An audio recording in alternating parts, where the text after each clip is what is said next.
You know, every company out there has a story to tell. A story about its health, its strategy, and where it's headed. But it doesn't use regular words. Instead, it speaks the language of finance. Today, we're going to decode one of its most important chapters, the balance sheet, so you can understand what a company is really trying to tell you. So have you ever looked at a company, maybe one you're thinking of investing in or even working for, and just wondered what's really going on under the hood, right? Is it strong and stable, or is it secretly struggling? It's a huge question, and just guessing is, well, it's not a great plan. The good news is, the answer is sitting right there waiting for us to read it. It's written in this language called financial accounting.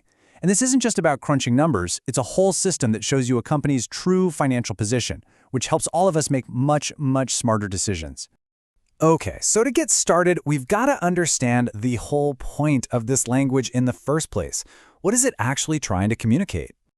When you boil it all down, financial reporting has one main goal: to give people the info they need to decide if they should give a company resources. Now, providing resources sounds a little formal, right? It's really just a fancy way of saying giving it money, whether that's you investing in their stock, a bank giving them a loan, or another company selling them stuff on credit. So, if that's the why, the next logical questions are, who is actually reading these things, and what are the rules that make sure everyone is playing the same game?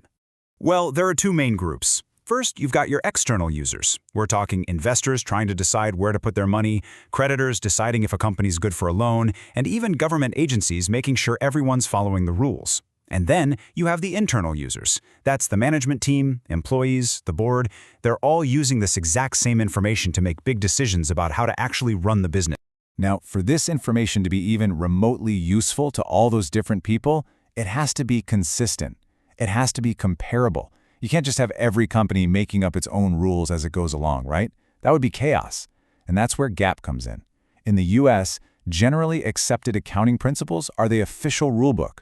They make sure that when you look at Apple's numbers versus Microsoft's, you're actually comparing apples to, well, you know. And one of the biggest, most important rules in all of GAAP is something called accrual accounting. Now, on a simple cash basis, you just track money when it comes in or goes out. Easy, but not very accurate. Accrual accounting is way smarter. It says a company records revenue when it earns it, not when the check clears, and it records expenses when they actually happen, whether the bill has been paid yet or not. Why does that matter? Because it gives you a much truer, more honest picture of how a company actually performed during a specific period. All right, we've got the ground rules down. Now it's time to get to the heart of it all. See, everything in accounting, and I mean everything, especially on the balance sheet, comes down to one simple, elegant, and perfectly balanced equation. But first, let's officially introduce the star of our show, the balance sheet. It's a report that lists out a company's assets, liabilities, and equity. But here's the crucial part. It does this for a single moment in time. You really have to think of it like a financial snapshot. It's not a movie showing you what happened over a whole year. It's a still photograph of exactly where the company stood on one specific day. And there it is, the fundamental accounting equation. It's so simple, it's beautiful. On one side, you have assets. That's all the valuable stuff the company owns or controls. And on the other side, you have how they paid for all that stuff. It was either financed with debt from others, those are the liabilities, or it was paid for by the owners, and that's the equity.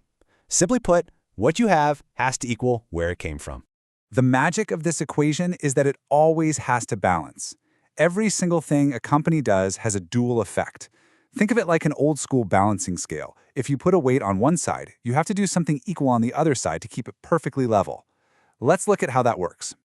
Okay, so let's say a company buys $1,000 worth of inventory, but it doesn't pay cash for it. It buys it on account, which is basically just an IOU to its supplier. What happens? Well, its inventory, which is an asset, goes up by $1,000. And at the exact same time, its accounts payable, a liability for what it owes, also goes up by $1,000. One side of the scale went up, the other side went up by the exact same amount, and boom, it stays perfectly balanced. All right, let's try another one that's a little different. What if the company buys a new piece of equipment for $5,000, but this time it pays with cash? Well, in this case, the entire change happens on just the asset side of the scale.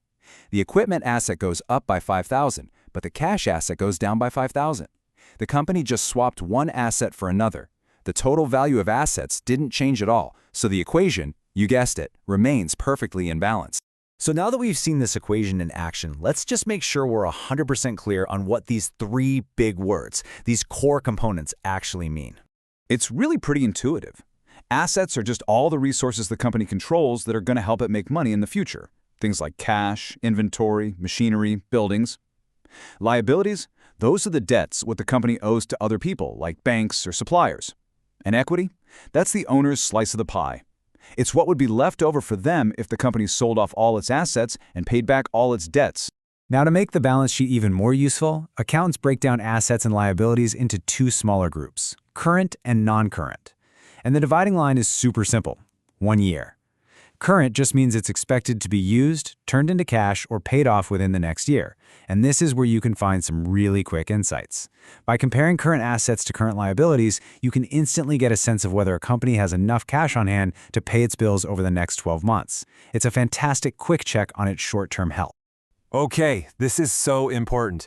As powerful and as amazing as the balance sheet is, you have to understand its limits. Remember, it's only one part of a much bigger story. First, like we said, it's just a snapshot. The company could look totally different a week later. Second, a lot of assets, like land or buildings, are listed at what the company originally paid for them, their historical cost, which could be completely different from what they're worth today. Third, it involves estimates. Accountants have to guess how long a machine will last. And finally, and this is a big one, it leaves out some of a company's most valuable assets, things like its brand reputation, its customer loyalty, or the incredible skill of its team, just because you can't really stick a clear dollar value on them. So if the balance sheet is just one single static photograph of a company's financial life, that leaves us with a final question to think about. What other stories, what other reports would you need to see the full movie of how this company is really doing over time? That, my friends, is a story for another explainer.